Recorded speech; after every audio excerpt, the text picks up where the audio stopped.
2024 లేదా 25లో డిగ్రీ లేదా బీటెక్ చదివారా? సాఫ్ట్‌వేర్ జాబ్ కోసం ఎదురు చూస్తున్నారా? అయితే కోడ్ జ్ఞాన్ 100 డేస్ కోర్సులో చేరండి, జాబ్ సాధించండి.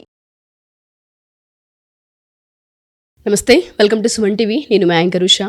ఈ మధ్య కాలంలో ఒకప్పుడు హార్మోనల్ చేంజెస్కి సంబంధించి ఎప్పుడైతే టీన్స్ వయసు వస్తూ ఉంటుందో అప్పుడు మాత్రమే హార్మోనల్లో కొన్ని మనం ఇష్యూస్ చూస్తూ ఉంటామని మాట్లాడుకునే వాళ్ళం. కానీ ఇప్పుడు మనం గమనిస్తే 6 ఏళ్ల నుంచి మొదలు పెడితే ఈ వయసులో ఉన్న పిల్లలకి ఎమోషన్స్, దాంతోపాటు కొన్ని సైకలాజికల్ ప్రాబ్లమ్స్, ఎస్పెషల్లీ ఏవైతే చూడకూడనివి, వినకూడనివి ఉంటుంటాయో వాటిపైన వాళ్ళు ఎక్కువ మక్కువ చూపించడం జరుగుతుంది.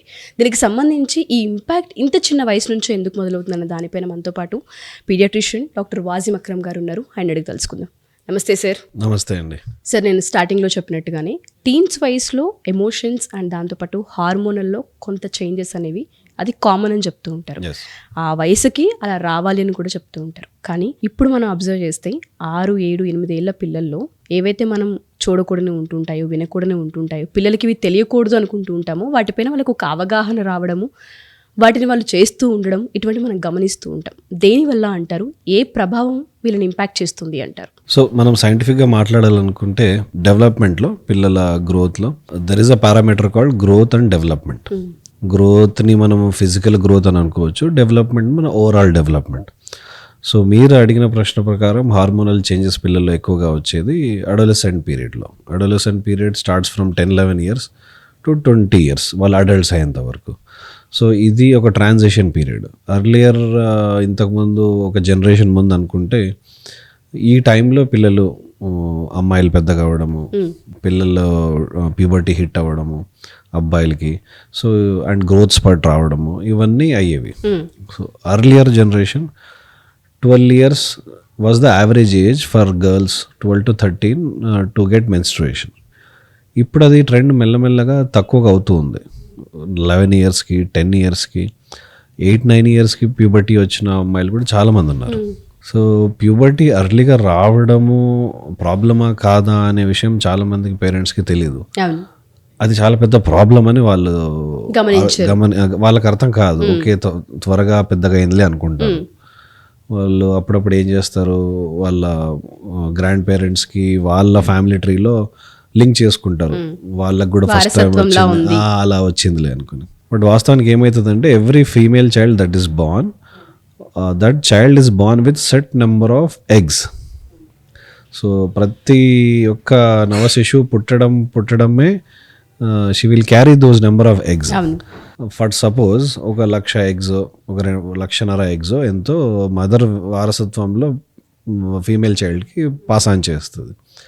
ఆ ఎగ్స్ తన ఫర్టిలిటీ పీరియడ్ కోసమే పనికొచ్చేవి. సో అర్లీగా ప్యూబర్టీ హిట్ అయితే ఫర్టిలిటీ పీరియడ్ కూడా అర్లీగా ఫినిష్ అవుతుంది.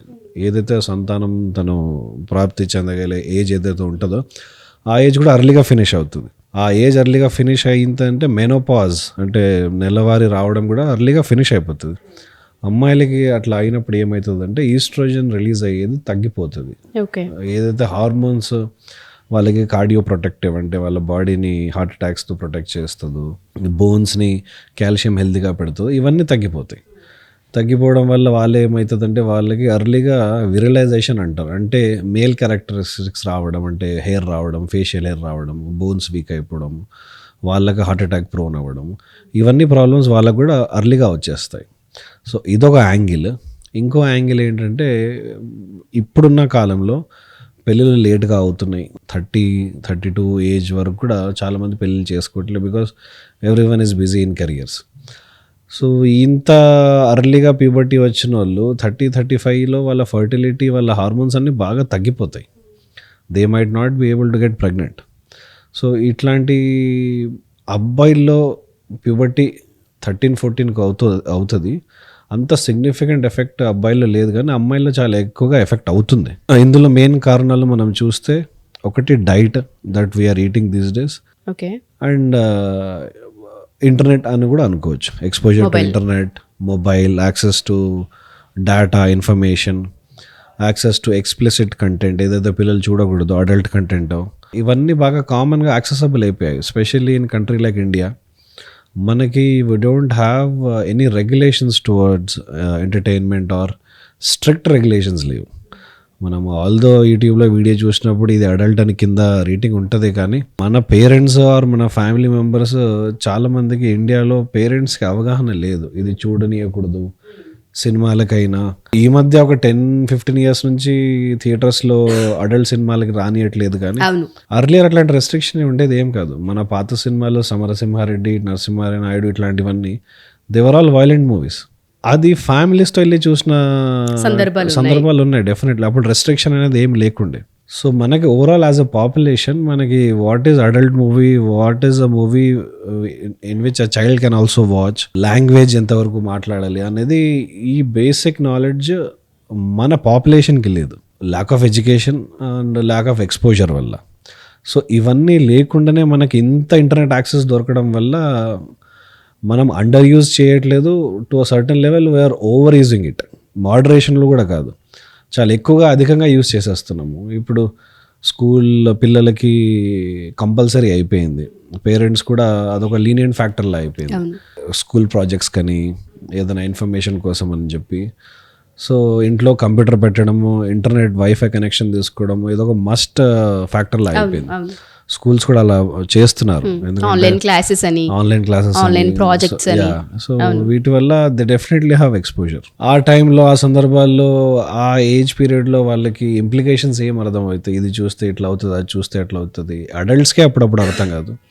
సో వాళ్ళు they are also getting expose to things that they are not suppose to see, adult content. ఇప్పుడు ఇన్స్టాగ్రామ్ ఉంది, లేకపోతే యూట్యూబ్ ఉంది, ఎంత న్యూడిటీ ఉంది, it is full of nudity. Facebook ఉంది, చాలా ఎక్కువగా న్యూడిటీ ఉంది.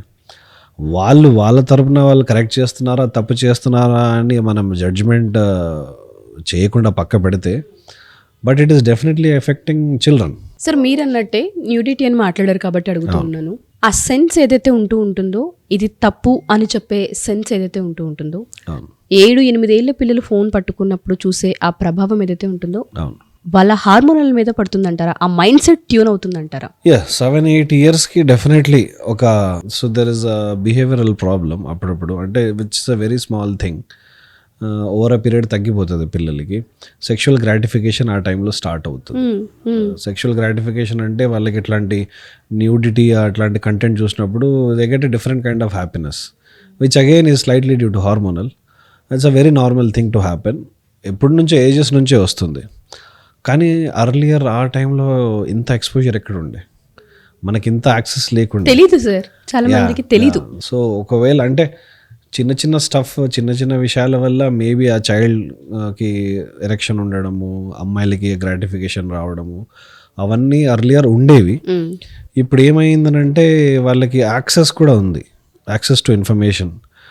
ఎంతమంది చిన్నపిల్లలు ఇన్స్టాగ్రామ్లో ప్రొఫైల్స్ చేస్తున్నారు, డాన్సులు చేస్తున్నారు, కపుల్ డాన్స్లు, కపుల్ వీడియోస్, పిల్లలతో వ్యూవర్షిప్ ఎక్కువ ఉంటుందనే ఇంకా ఎక్కువ చేస్తున్నారు. బట్ దెన్ మనకు అర్థం కానిది ఏంటంటే this is going on a wrong side for the next generation అనేది మనం యాజ్ అ పాపులేషన్ అర్థం చేసుకోవాలి. సో ఇట్లాంటి ఇంప్లికేషన్స్ వస్తున్నాయని చెప్పి countries like New Zealand and Australia వాళ్ళు they have strictly stopped internet under 16 years age. No social media profile, no internet usage. Probably I think స్కూల్స్లో కూడా వాళ్ళు they have given a very strict rule that no children should log on to internet for some project or whatever. అంటే 16 years education వరకు మనకున్న literature, మనకున్న బుక్స్కి మనకి internet చూడాల్సిన అవసరం లేదు పిల్లలకి. ఇప్పుడు అంత ఇంటర్నెట్ యాక్సెస్ చేస్తున్నారు కాబట్టి everything is at finger tips. కాబట్టి I don't think they will learn how to research, how to gain knowledge, how to look back into literature. ఇది కూడా వాళ్ళకు డౌన్ సైడే, giving so much of access, such an easy life for them. మనం ఇందాక diet కూడా అనుకున్నాము. So internet access ఎట్లా అయిపోయిందంటే they are getting expose to all kinds of foods. Food delivery apps ఉన్నాయి, గ్రాసరీ డెలివరీ యాప్స్ ఉన్నాయి. Whatever they imagine, whatever they see on internet. ఇప్పుడు యూట్యూబ్లో ఎంతమంది ఛానల్స్ ఫుడ్ రివ్యూస్ అని, restaurant reviews అని, grocery reviews అని, అవి చూసిన వెంటనే వాడు ఏదో బాగుందని చెప్పేయడమే, వీళ్ళు ట్రై చేయాలి, వెంటనే యాక్సెస్ చేయడము, పేరెంట్స్ అందులో కార్డ్స్ యాడ్ చేసి పెట్టడము, వీళ్ళు ఆటో పేలు చేయడము, లేకపోతే క్యాష్ ఆన్ డెలివరీలు తెప్పియడము. They are ending up eating everything that they are not supposed. And definite దానివల్ల ఇప్పుడున్న అడల్టరేషన్ ఫుడ్ వల్ల హార్మోనల్ ఎఫెక్ట్స్ రావడము, అర్లీగా ఒబేసిటీ రావడంతో స్పెషల్లీ అబ్బాయిల్లో. సో మన సెక్స్ హార్మోన్స్ అన్నీ ఫ్యాట్ డిరైవ్డ్. మన బాడీలో ఎక్కువ ఫ్యాట్ ఉంటే ఎక్కువ సెక్స్ హార్మోన్స్ వస్తాయి, స్పెషల్లీ ఈస్ట్రోజన్, ప్రొజెస్ట్రాన్ ఇవన్నీ. సో అబ్బాయిలకి ఏమవుతుందంటే 8-9 ఇయర్స్ 7 ఇయర్స్ టైంలోనే బాగా ఓవర్ ఒబేస్ అయిపోయి బాడీ ఫ్యాట్ ఎక్కువైపోయి గైనకోమాస్టియా రావడం వాళ్ళకి, అంటే మ్యాన్ బూబ్స్ లాగా మ్యాన్ బూబ్స్ రావడం, which can only be corrected again surgically. తర్వాత అట్లా అదేమవుతుందంటే స్కూల్ పీరియడ్లో వాళ్ళకి అదొక షేమ్ఫుల్ థింగ్ అయిపోతుంది. ఫ్రెండ్స్ ఏడిపించడము, అరే వీడికి చూడరా ఇట్లున్నాయి అని చెప్పి, అమ్మాయిలాగా ఇట్లున్నాయి అని చెప్పడము, వాడికి ఆ షేమ్కి వాడు స్కూల్ అవాయిడ్ చేయడము, ఎడ్యుకేషన్ అవాయిడ్ చేయడము, ఆ ట్రామా ఉండడం, సైకలాజికల్ ట్రామా. సో ఇవన్నీ డైట్ అండ్ ఇంటర్నెట్ ఎక్స్పోజర్ వల్లే అవుతున్నాయి కదా.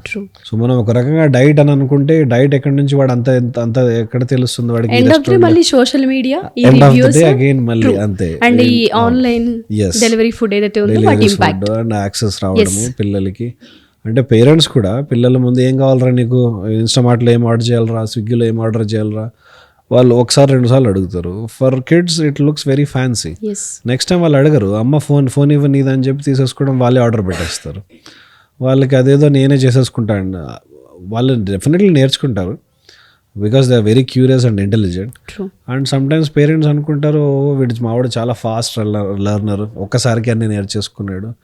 But that is not what you should teach your children. వాడికి వాస్తవానికి ఏమైనా అవసరం పడితే మీరు ఇంట్లో చేసేయండి, వాడికి ఆ ఫుడ్ ఎంతవరకు రెస్ట్రిక్ట్ చేయాలనేది అర్థమవుతుంది. And he will also understand the pain behind making food. Mother ఎంత కష్టపడి చేస్తుందో, లేకపోతే ఏం తినాలో, ఏది కరెక్టో ఏది కాదు. నెగిటివ్గా చెప్పాల్సిన అవసరం లేదు, కానీ ఒక లిమిటేషన్స్ అయితే డెఫినెట్లీ ఇంట్లో పెట్టాలి పిల్లలకి. I think internet and diet is definitely ఇప్పుడున్న కాలంలో దే ఆర్ ఇంటర్ రిలేటెడ్. మీరు అన్నట్టుగానే బాడీలో చేంజెస్ కూడా ఆడపిల్లలు ఏ విధంగా కనిపిస్తారో ఒక ఏజ్ వచ్చిన తర్వాత అబ్బాయిలలో కూడా అలా బాడీ పార్ట్స్ కొన్నిసార్లు ఎక్స్పోజ్ అయ్యే అవకాశం ఉంటుంది. దానివల్ల వాళ్ళు షేమ్గా ఫీల్ అవ్వడము, గిల్ట్గా ఫీల్ అవ్వడము, కొన్ని ఎమోషన్స్ బయటికి చెప్పుకోలేకపోవడము. ఒకటి కాదు సార్, మీరు చెప్పిన దాని ప్రకారం చూస్తే హెల్త్ ఇష్యూస్ ఒక ఎత్తు అయితే సమాజంలో వాళ్ళు ఎదుర్కోవాల్సినవి చాలా ఉంటాయి. ఒక మొబైల్ ఏదైతే ఉంటుందో అది ఫుడ్ రకంగా కావచ్చు, వాళ్ళు చూసే కాంటెంట్ పరంగా కావచ్చు, ఏదైనా సరే. ఎస్పెషల్లీ ఈ వీడియో చూసిన ప్రతి పేరెంట్ కూడా, మీకు ఆడపిల్లలు ఉన్నా మగపిల్లలు ఉన్నా, మొబైల్ యూసేజ్ అనేది ఏ రేంజ్లో వాడుతూ ఉన్నారు, ఏ పర్పస్ని వాళ్ళు వాడుతూ ఉన్నారు, ఒక గదిలోకి సపరేట్గా వెళ్ళి కూర్చుంటున్నప్పుడు అసలు ఏ కంటెంట్ని వాళ్ళు చూస్తున్నారనే పైన మీకు కనుక ఫోకస్ పెట్టకపోతే చాలా విషయాలలో మన పిల్లల్ని చేజారిపోతున్నట్టే. దయచేసి వీటిని అబ్జర్వ్ చేయాల్సిన అవసరం ఉంది. Thank you sir, thank you so much.